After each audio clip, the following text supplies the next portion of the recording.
something that I want to bring up, because we keep getting discussion about this, that facilities are not considering an essential caregiving program.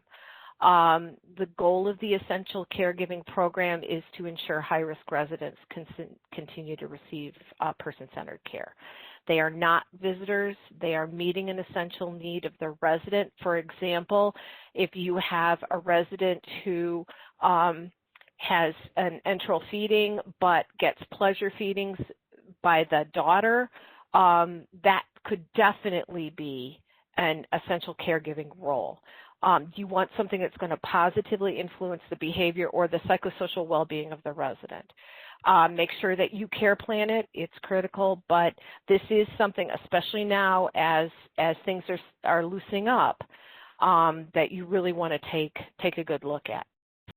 The other thing that really this has been since November, and I know we've been all locked up with the tiered mitigation, but this is another thing that you really need to take a look at. This is actually pretty much copied verbatim out of the CMS November 17th nursing home visitation.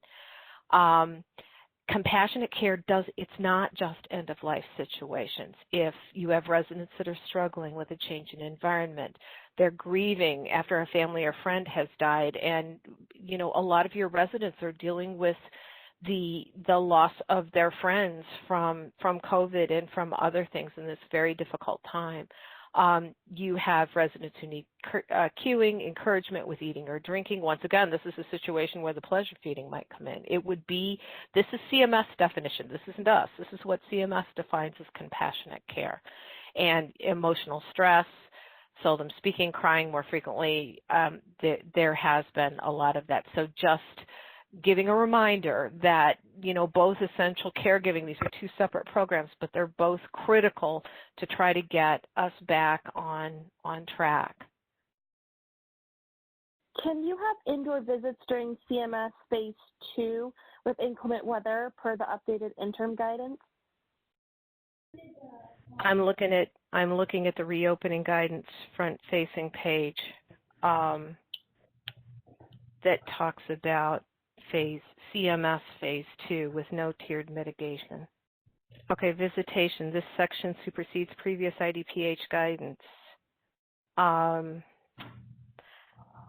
All residents who are not in isolation or quarantine due to or known suspected COVID-19 should be allowed to receive outdoor or indoor visitors safely. Residents in isolation or quarantine cannot receive visitors. Outdoor visits are strongly preferable to indoor visits, weather permitting, but then it's very, it goes through, it's on page 12 of the PDF of the reopening. I think that was one change we did allow this last time. So, it was. This is a change from when it was originally done. Yeah. Are essential caregivers allowed to enter the facility and provide care during outbreak status in the facility? That's a situation where if you read the essential caregiver guidance very clearly, it does say that the administrator and the director of nursing have the opportunity to decide whether that's appropriate. And it's going to depend on where the outbreak is, how big the outbreak, there's a whole lot of things that you'll have to sit down and work out together. And then just real quick, I just want to remind everybody about the quarantine because this is a change for IDPH. So residents that are within the 90-day window post-recovery of COVID, they do not need to be quarantined upon return to the facility unless they were exhibiting symptoms, of course, or if they've been out of the building greater than 24 hours. So overnight stays, hospitalizations, et cetera. But I want to remind you that the risk assessment, while not mandated, is available to you just to help guide your decision-making on whether or not you feel quarantine is necessary for residents that are perhaps they've never had COVID or they're greater than 90 days post-recovery, or somebody that's frequently leaving the building and you're not sure if, what's taking place when they're out of the building and whether they should be quarantined upon return. Hopefully the risk assessment will help you in some of that decision making. And then we're asking that anybody that is out of the building 24 hours should be placed into quarantine, even if you did a risk assessment, and that is per CDC. And at this time, the vaccination status does not change the current guidance on quarantine. Until we know more about the vaccine and we get more of the long-term care staff vaccinated and we can get more data around that, we're probably, there won't be a change in this guidance at this time.